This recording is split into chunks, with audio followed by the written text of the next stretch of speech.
Ready to elevate your career? Peak Outsourcing is hiring. Join our dynamic team as a customer service rep. Peak Outsourcing wants you on their team. The Belize-based call center is aiming to hire 300 Belizeans by the end of 2025, and so far, they're growing steadily. But there's a potential roadblock. A new U.S. bill, the Keep Call Centers in America Act, is threatening to shake up the outsourcing industry. Introduced last month, the bill aims to keep jobs in the U.S. by limiting federal perks like grants and loans for companies that outsource overseas. Why the push? According to the U.S. Bureau of Labor Statistics, America could lose around 150,000 call center jobs to foreign markets by 2033. To break it all down, we spoke with Sab Badi, CEO of Global Com, another Belize-based BPO. What it's basically entailing is just the companies that are using call centers abroad, which is basically almost all the companies out there.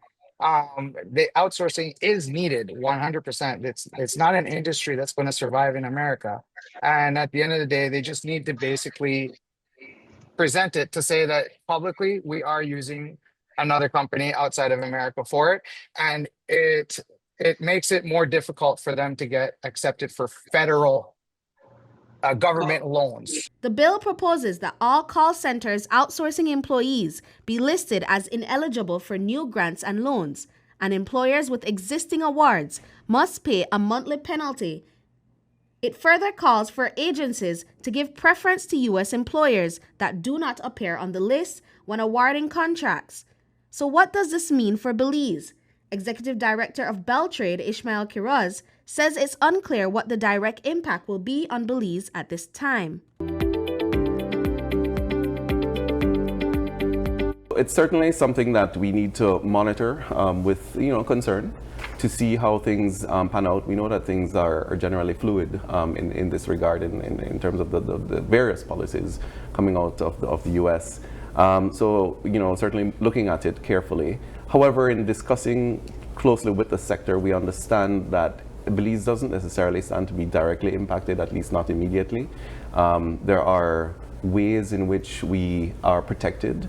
For example, the fact that most of our BPOs are private entities and not necessarily dependent or accessing federal funding, and other aspects in terms of the diversification of their clientele. There are about 18,000 Belizeans formally employed in the BPO sector, a number that's rising each year. But with new changes on the horizon, some folks are starting to ask, is now really the right time to jump in? Naim Polanco, talent acquisition specialist at Peak Outsourcing, isn't too concerned about the bill. One of the positive things we have here in Belize is that most of our BPOs are private. They are based in the Philippines, for most of them. I believe that what the U.S. is trying to do is just cut on the federal grant companies who are having access to that federal grant and ensuring that they can actually get back those jobs into the U.S. because they're getting federal grants. But I don't foresee Belize being affected much because most of our companies are private owned and based somewhere else rather than in the U.S. AI is changing the game, and fast. The new U.S. bill wants companies to report job losses tied to AI in customer service, especially for federal call center work. But Victoria Tun, Director of Talent at Protel, says humans aren't going anywhere just yet.